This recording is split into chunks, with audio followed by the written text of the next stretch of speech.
And I was not the vice president of the United States. You guys in the media, you guys in the MSNBC crack me up to sort of create a hypothetical situation to say, if you had been vice president, what would you have been doing? I'm telling you exactly what I've been doing, but you're saying, but that's not what Donald Trump was doing. This is a joke. Let's actually have a substantive conversation.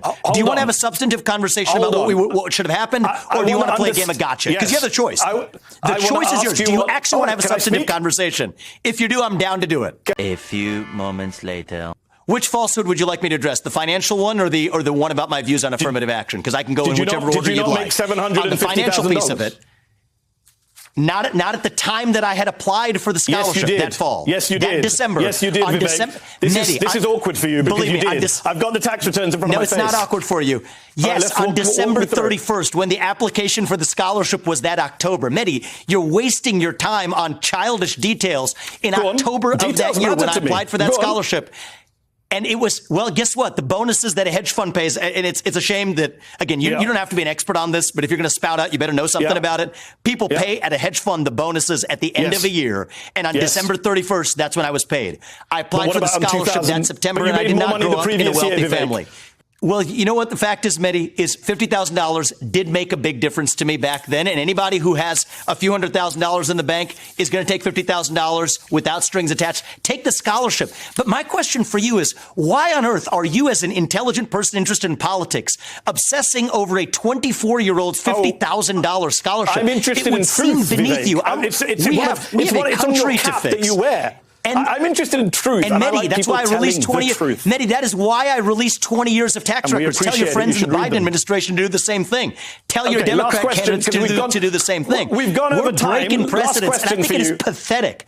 I just think it is sad and pathetic that we have important issues to talk about for the future of a country, and you're talking about a $50,000 scholarship in 2010 to go to Yale Law School when I was 24. If you just owned this is pathetic, and this is why nobody trusts you guys. It is pathetic, and Boy, oh boy, oh boy. This is probably one of the most heated debates that I've seen in a long time. Okay, and this is between Vivek Ramaswamy, who's running for president, okay, in the GOP primary, and Mehdi Hasan, who is a liberal MSNBC host. Now, Vivek Ramaswamy has basically been debating and everybody who wants to debate or interview him. And I'm telling you guys, I've watched almost all of them. And this man is starting to get pissed, okay? He's starting to get pissed off. And the reason why he's getting pissed off, I understand why he's getting pissed off, is because you have people who are clearly ignorant on certain topics that are asking him questions about topics that they know nothing about in a way that clearly shows that they're ignorant to anybody who knows anything about the topic. But yet they're presenting it as if Vivek is some type of fraud or consman or snake oil salesman, when clearly they're trying to take advantage of people's ignorance. For example, I watched an interview in which Vivek was asked, why does BlackRock, Morgan Stanley, and other investment firms whose jobs literally is to invest in companies, why do they own large stakes or a large amount of shares in his company, Roivant, right? I mean, and that's a question that anybody with any basic level of knowledge on financial markets and how mutual fund companies and asset management works would understand, that the reason why a company like Vanguard or State Street or Fidelity or BlackRock or Charles Schwab, okay, T. Rowe Price, I can name so many of these companies.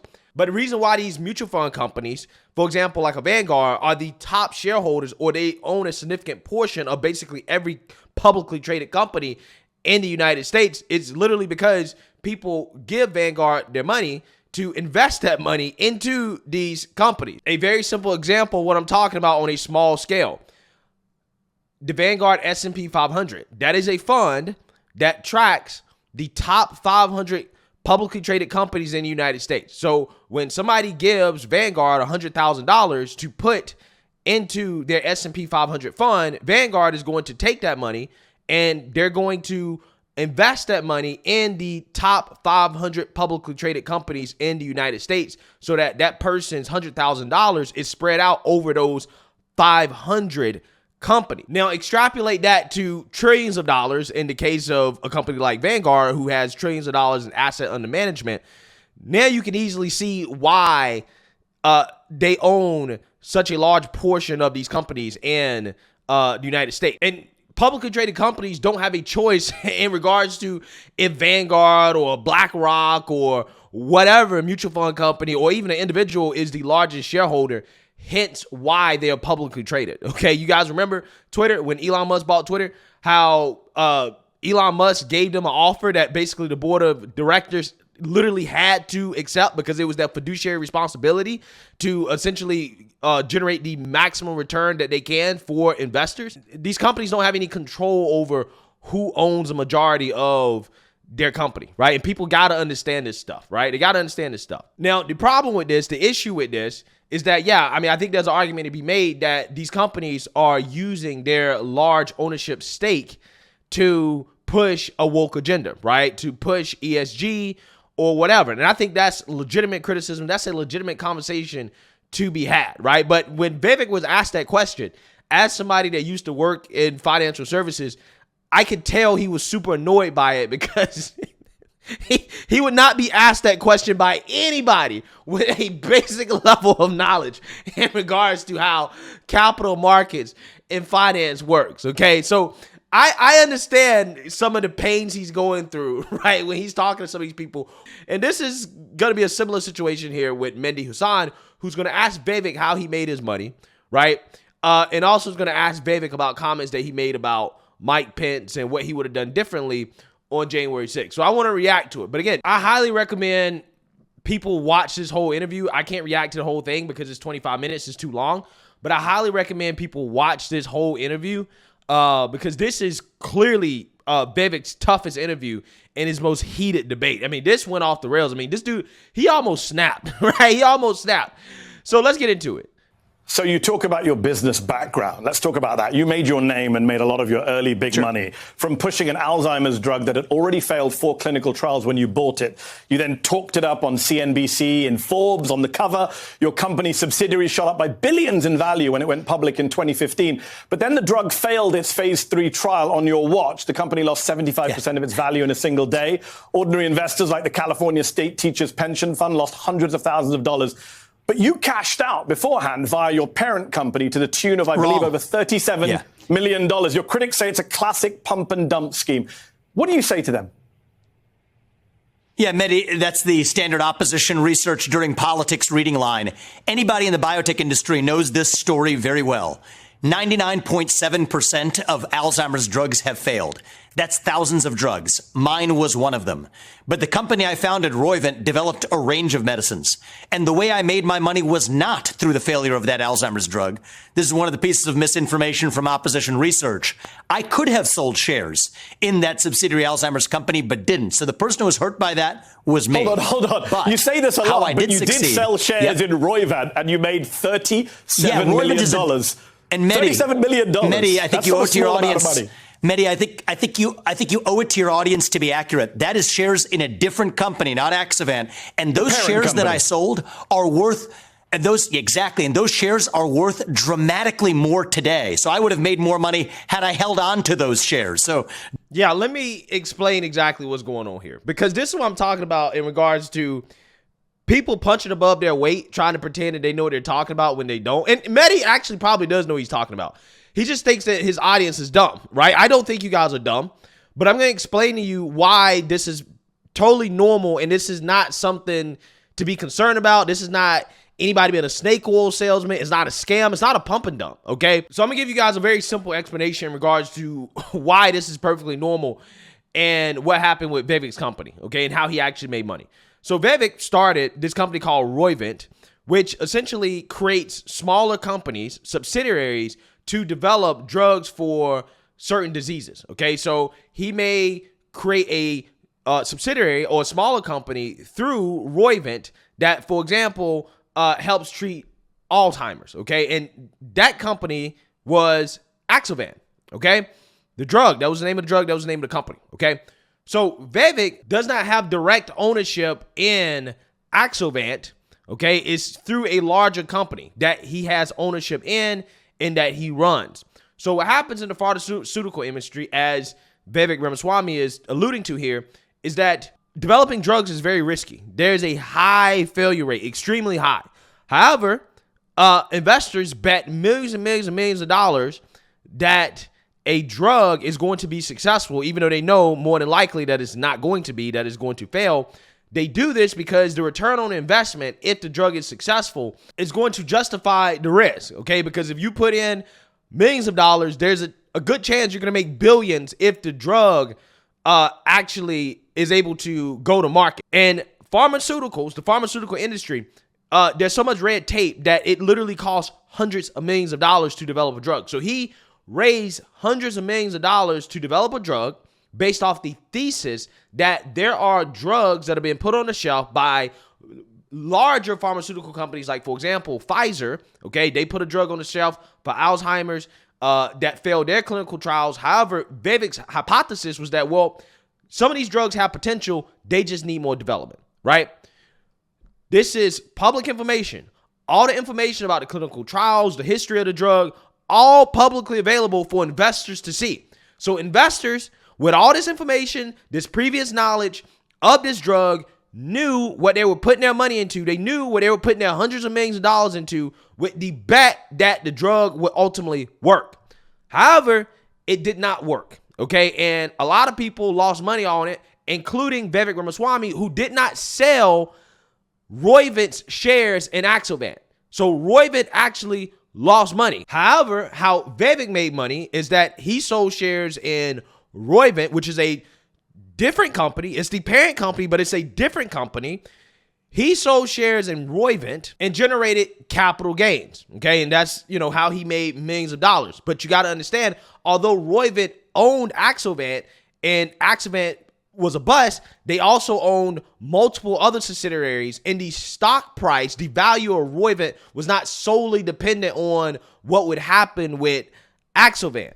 Okay, people got to understand that he's developed other drugs as well too through Roivant. Okay, and Roivant's stock price was basically a reflection of where investors, or how much investors thought the company was worth. And as Vivek mentions, he actually would have made more money had he not sold shares in Roivant before Axovant crashed and burned into the dirt. He actually would have made more money because Roivant went on to become a more valuable company in the future, despite what happened with Axovant, right? So again, it's not his fault, right? But people actually really do need to educate themselves on these topics before they jump to conclusions about somebody's background and what they did, because what this man did, that's not something that the average person is going to understand. They're not going to get. But it's not unusual. It's not out of the ordinary. It's not a pump and dump. It is literally the standard, right? This is what happens in the pharmaceutical industry when it comes to developing drugs. This is what happens with startups as well too. Again, the reason why I know this is because I worked in the financial services industry, and also in college, I studied entrepreneurship, which means I studied startups. I literally studied how startups and seed funding works. Okay, I understand how somebody can get rich even if their company fails, because I understand how this stuff works. I studied it. So again, this is why I'm explaining it to you guys, because it's not sketchy. Like, there's nothing sketchy about it. There's a reason why he hasn't been sued by anybody, right? There hasn't been somebody coming out of the woodwork talking about, well, this guy scammed me out of my money, because he didn't scam anybody out of their money. This is perfectly normal stuff, okay? So let's continue. Don't believe what the opposition research purveys through the media. It's not opposition research. We looked at your tax returns, which you very kindly have released. Yeah, exactly. And you made voluntarily released because I want to be transparent. You made $300,000 in 2014 on capital gains. In 2015, after the IPO of this Axovant, you made $37 million in capital gains. Yet others didn't make that kind of money. After Mehdi, give me a break. After Roivant, the multi-billion-dollar business that developed 40-plus medicines, yes, I sold shares in that. And that business, if I may actually allow you to know how I made my money, developed 5 FDA-approved therapies that are now FDA-approved today. After you sold one the of them is a life-saving therapy in kids. They weren't FDA-approved when you were CEO, Another were one, they? They were FDA. Actually, over the time that I developed them, we took them all the way through phase 3, and then we did a $3 billion deal that actually they were approved a year and a half later after you sold the company. Yes, so Mehdi, I'm not going to fault you for not knowing the first thing about biotech, because that's not your job. But getting through phase 3 is the final stage of clinical testing before you hand in the application. Yes, my company did a $3 billion deal that actually did make money for those shareholders. And so, so again, Mehdi trying to play his audience because he knows they're ignorant, right? This is MSNBC. These people don't know anything about money, right? They don't know how any of this works. Basically, in a nutshell, what Vivek is saying is that, we developed 5 FDA-approved drugs. We got them through phase 3. After phase 3, basically, it's just paperwork and red tape until it gets approved, right? So he sold them at that point, okay, because the point is to make money, to develop the drugs to the point where they get through their trials that they need to get through in order to be FDA approved, right? So we'll sell them to a company that actually wants to market the drug and do all the other work that is required to actually get the drug to market. Again, that's a whole totally different thing, okay? People don't understand and realize that, right? So again, Mendy's trying to play his audience like they're dumb, right? Because he knows they don't understand how this stuff works. But again, there's nothing sketchy about it. It's just business, right? That's all it is. This is how startups work. But again, because he thinks his audience is ignorant, he says, well, you made $37 million after Axovant went public. And it's like, he did because he owned shares in Roivant. He sold shares of Roivant, which owns Axovant, but also a ton of other companies as well, too, that develop drugs, right? It wasn't just Axovant. He actually never sold shares directly in Axovant. He actually took a loss on that. Again, it's hilarious when you actually really know, right? When you know how this stuff actually works and you listen to these people talk, it's just so hilarious. And I know Mendy's not ignorant. He just thinks his audience is ignorant, right? That's the worst part about it.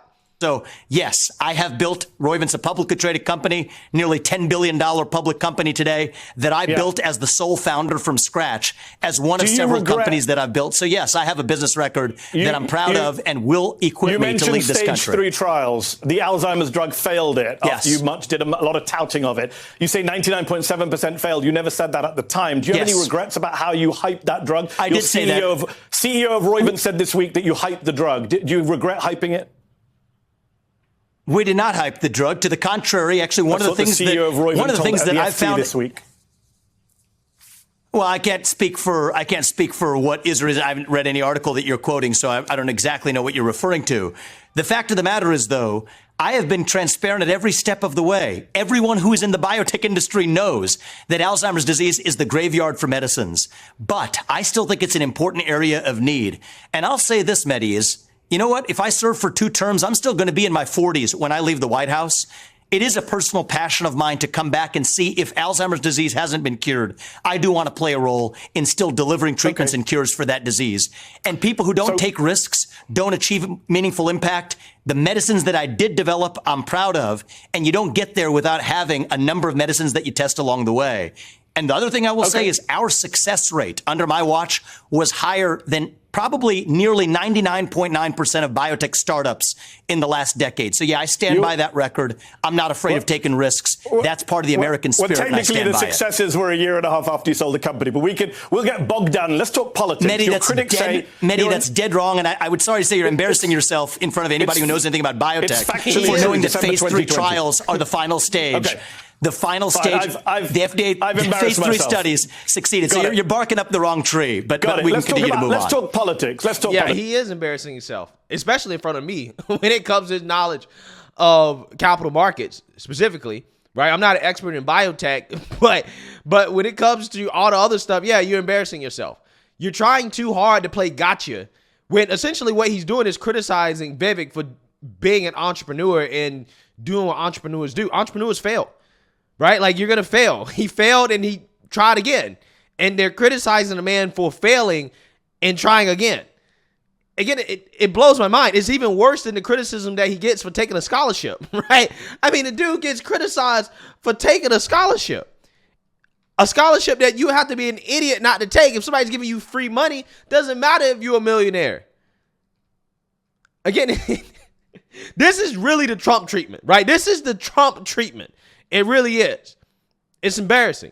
We do. We want to talk lots of stuff. Sure. You're an advocate, your critics say, of fantasy politics, of magical thinking. They say you propose stuff that can't be done. For example, you said on Meet the Press the other week that if you had been in Mike Pence's place on January the 6th, you would have insisted on first passing a bill that night to bring in single-day voting on Election Day with paper ballots. That's inaccurate. Government-issued I never said that night. I never Chuck said that. asked you what you would have done on January the 6th, and you said I would have done this. And I said what I would have done differently is that I was precise about the period between, and this is still ambitious, I will admit, but at least let's get my view correct. It is ambitious. Between November 4th and January 6th, I think it was an opportunity for heroism. Just to be clear, he also didn't say anything about that night either, right? He didn't say anything about that night either, but you threw that in there and said that he said that. These guys kill me, bro. Absolutely have said it every step. Let's play the clip, guys. Do we have the clip? I've said this in countless forums. Let's have a listen to the clip. On your Chuck Todd splice script, in all of my written statements and everything I've said. Hold on, we're playing the clip right now. In that period, let's play the clip. Between the election. Here's what I would have said. We need single-day voting on Election Day. We need paper ballots, and we need government-issued ID matching the voter file. And if we achieve that, then we have achieved victory, and we should not have any further complaint about election integrity. So I would have driven done it through the Senate. So what would you have done with Mike Pence? You would have not certified the election?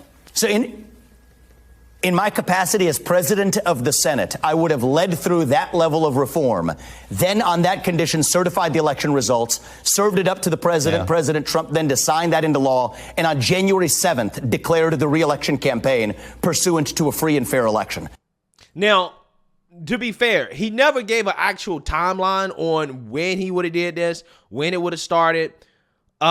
He essentially just gave a generic answer in regards to how, in order to avoid what happened on January 6th, he would have basically tried to push legislation in the Senate, which he can do in his capacity of president of the Senate.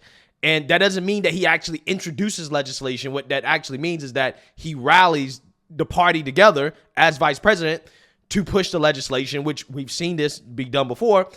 Kamala Harris has done this when it comes to voting rights. Okay, that failed, but she led the voting rights effort, okay, as president of the Senate, aka vice president of the United States of America. The mainstream liberal media twisted what this man said to try to make it seem like he's ignorant on how the government works and thinks that the vice president of the United States can introduce legislation in the Senate when that's not technically true. But at the same time, the vice president and the president of the United States are very influential in regards to introducing and promoting legislation. Sometimes there is legislation or there is a plan that starts in the executive branch and they send it to the legislative branch, and the legislative branch, they make whatever changes they want to make. But to pretend that the VP or the president doesn't have any say-so on legislation that's being pushed or introduced, and the legislative branch is just completely dishonest, which is what the liberal media did with that segment there from Vivek Ramaswamy. Vivek, not only do you not mention anything about November, but let's say you did do November. That joint session was not a legislative session. That's still ambitious. The vice president doesn't have the power to introduce legislation. Well, during that session from November to January 6th, we had got a stimulus package passed. Okay? So don't sit and try to pretend that it couldn't have been done. It could have been done. It would have been difficult. Would it have been unlikely? Yeah, it would have been unlikely. But to say that it would be impossible is nonsense. Now, again, could Vivek had actually really got Democrats on board with what he's saying? No. But it's a hypothetical, right? You asked him a question about what he would have done differently. He told you. But really, it's a question that really doesn't matter because what's done is done. But it's only a question being asked because the mainstream liberal media wants to relive January 6th forever. So they're asking questions that's really irrelevant in regards to the future. Either party would have backed such a bill. Oh, come on, and it couldn't have been passed in a day. The fact of the matter is, naive stuff. The president, the president and vice president absolutely drive legislation through Congress. That is exactly how things work. Trump wasn't doing legislation. Now, he was busy pushing the big lie, as you pointed out yourself. Well, no, there was a stimulus package, right? Again, what do you mean Trump wasn't doing legislation? We got a stimulus package. What are you talking about? Again, this is... embarrassing for MSNBC. Your books. Well, so he wasn't and there. I wasn't Mike the vice Pence president of the could not United States. have passed a bill, and but I was not the vice president of the United States. Mike Pence. You guys in the media, What would you have done? you guys in the MSNBC crack me up to sort of create a hypothetical situation to say, if you had been vice president, what would you have been doing? I'm telling you exactly what I've been doing, but you're saying, but that's not what Donald Trump was doing. This is Mike a Pence joke. asked you, Let's hold on, actually Vivek, have a substantive conversation. Do you want to have a substantive conversation about what should have happened, or do you want to play a game of gotcha? Because you have the choice. The choice is yours. Do you actually want to have a substantive conversation? If you do, I'm down to do it. Do you want a substantive conversation? What we need. You said substantive 4 times. Actually, if you want to get a word in, you know, if you're going to speak the truth and ask a legitimate question, have at it. I think it is a legitimate question. Multiple people wondered about your knowledge of how Congress works, suggesting Mike Pence, by the way, on the debate stage asked you if you would have supported what he did. It's not an MSNBC question. It's a Republican vice president question. Yes. So fine, you don't want to answer it. And what I'm you saying think is you could have passed it was a bill. a missed opportunity for heroism, not in one day, but I think that in a period of 2 months. And I think you're a smart guy. It couldn't have been done in a lame duck There's Congress, an American Vivek. You're confidence. a smart guy. It couldn't have been done in 2 months. I think under extraordinary circumstances, in extraordinary times, we have an American Confidence in Elections Act. It's literally making its way through Congress now. ACE. I support it. I think if we had gotten that done during that window, further we said single-day voting on election day as a national holiday. And Mitch McConnell wouldn't have agreed to a national holiday. I think Democrats should agree to it. We can argue forever. I think Democrats should agree to it. That's a different argument. That's what I stand for. I think we're still going to saying. get that done when I'm the president. Okay. When I'm the president, not in some fantasy land where I was vice president in some other year in the historical history. Let's talk about you as but president. What I'm running for Understood. is what we're going to do. Let me ask a question so we don't run out of time. Please don't filibuster. I just want to ask a question about when you're president. Yeah, so if you guys want to watch the rest of the interview, I'll put a link in the description. But boy, like I said, that was rough. That was Indian on Indian violence, right? That was brown man on brown man violence. That had more to do with probably, what part of India these people are from, okay, or the fact that Vivek is Hindu and this guy's Muslim. That probably had more to do with it, okay, than anything, right? Who knows? That was entertaining, okay? I think that Mehdi Hasan is a total hack, but he definitely gave Vivek the toughest interview that I've seen that Vivek do. And again, I got to respect the guy for standing up, man. I mean, the guy is going into every fire and just standing his ground. I mean, it really is something to behold. Let me know what you guys think. Make sure you like, comment, and subscribe. Most importantly, share a Black conservative perspective. Peace.